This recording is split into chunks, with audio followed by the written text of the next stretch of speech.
சரணம். கருப்பன் திருவடியே சரணம். கருப்பன் அடிமை சாமிஜி. நம்ம யூடியூப் சேனலை சப்ஸ்கிரைப் பண்ணிக்கோங்க. அப்போ தான் நம்ம போடுற வீடியோ உங்கள் எல்லோருக்கும் கிடைக்கும். நம்ம இப்போ என்ன பார்க்க போகிறோம் அப்படின்னா, குலதெய்வம் நம்ம வீட்டுக்கு வருதா, அது எப்படி நம்ம தெரிஞ்சுக்கிறது?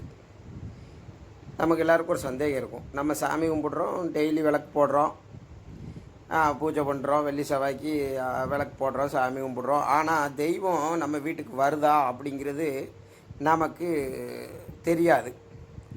இது எல்லாருக்கும் ஒரு சந்தேகமாகவே இருக்கும். இந்த சந்தேகத்தை நம்ம எப்படி நிவர்த்தி பண்ணிக்கிறது அப்படிங்கிறத தான் நம்ம இப்போ பார்க்க போகிறோம்.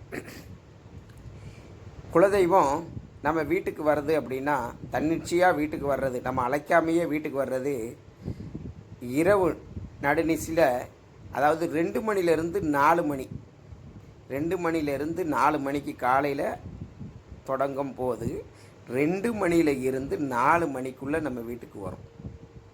எல்லா குலதெய்வங்களும் அவங்களோட குல மக்களோட வீடுகளுக்கு இந்த 2 மணிலேருந்து 4 மணிக்குள்ளே போவாங்க.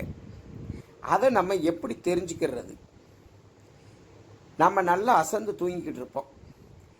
அந்த 2 மணிலேருந்து 4 மணிக்குள்ளே யாரோ நம்மளை தட்டி எழுப்புறது மாதிரி நமக்கு ஒரு தோணல் தோணி நம்ம வந்து முழிச்சிருவோம். இல்லை, யாரோ நம்ம பக்கத்தில் உட்கார்ந்துருக்கிறது மாதிரி ஒரு எண்ணங்கள் தோணும். திடீர்னு யாரோ உட்கார்ந்துருக்க மாதிரி தோணி நம்ம முழிச்சிருவோம். இந்த மாதிரி இருந்தால் குலதெய்வம் நம்ம வீட்டுக்கு வந்திருக்கு அப்படின்னு சொல்லி அர்த்தம். நம்ம வீட்டில் வந்து நம்மளை பாதுகாக்கிறதுக்காக, நம்ம வீட்டில் நம்மளை பார்க்குறதுக்காக வந்திருக்கு அப்படிங்கிறத நம்ம தெரிஞ்சுக்கிடலாம்.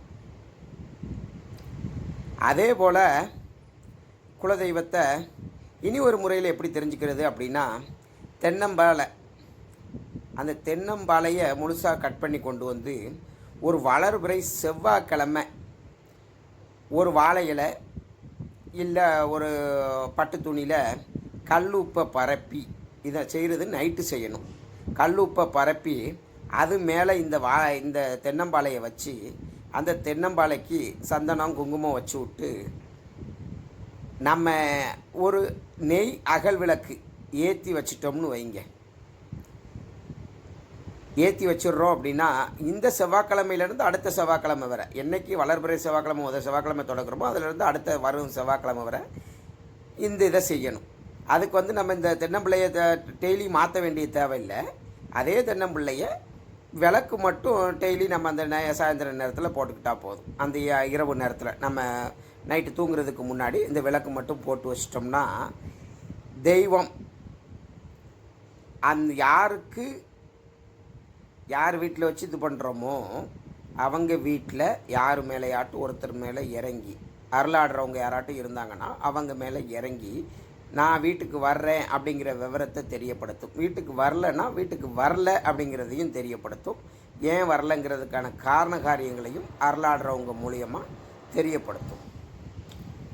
அதுபோல் நம்ம ஒரு வாரம் தலைவாசல் படியை பார்த்து காலை நீட்டி நம்ம தூங்கணும். அப்படி தூங்குறோம்னா உடம்பு வலி அப்படியே அடித்து போட்டது மாதிரி அசதியாக உடம்பு வலி இருந்துச்சுனாலும் தெய்வம் நம்ம வீட்டுக்கு வருது அப்படிங்கிறத நம்ம அறிஞ்சிக்கிறலாம். இது போன்ற முறைகளில் தெய்வங்கள் வந்து நம்ம வீட்டுக்கு வருது அப்படிங்கிறத நம்ம தெரிஞ்சுக்கிறலாம். அதுபோல் எப்போவுமே தினம் வந்து வீட்டு வாசலில் நம்ம தலைவாசலோட 2 புறமும் அகல் விளக்கு ஏற்றிட்டு வந்தாலும் தெய்வங்கள் வந்து நம்ம வீட்டுக்கு வரும். தினந்தோறும் அகல் விளக்கு ஏற்ற முடியலை அப்படின்னாலும் வெள்ளி செவ்வாய் நாட்டும் நம்ம அகல் விளக்கு வீட்டு வாசலில் நிலவாசல் படியில் 2 அகல் விளக்கு ஏற்றிட்டு வர்றது சால சிறந்தது. அது வந்து தெய்வம் நம்ம வீட்டுக்கு வர்றதுக்கு ஒரு வழிமுறை. அதுபோல் வீட்டில் எப்பவும் தீபம் கண்டிப்பாக போட்டே ஆகணும். வீட்டில் தீபம் போட்டுட்டு இருந்தோம்னாலும் தெய்வங்கள், நம்ம குலதெய்வங்கள் கண்டிப்பாக நம்ம வீட்டுக்கு வரும்.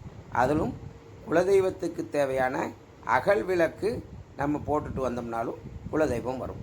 குலதெய்வத்தை வீட்டுக்கு அழைக்கிறதுக்கு நம்ம இலுப்பை எண்ணெயில் குலதெய்வ விளக்கு போட்டு வந்தோம்னா, அகல் விளக்கில் இலுப்பை எண்ணெய் ஊற்றி போட்டு வந்தோம்னாலும் குலதெய்வம் நம்ம வீட்டுக்கு வரும். கருப்பா சரணம், கருப்பன் திருவடியே சரணம்.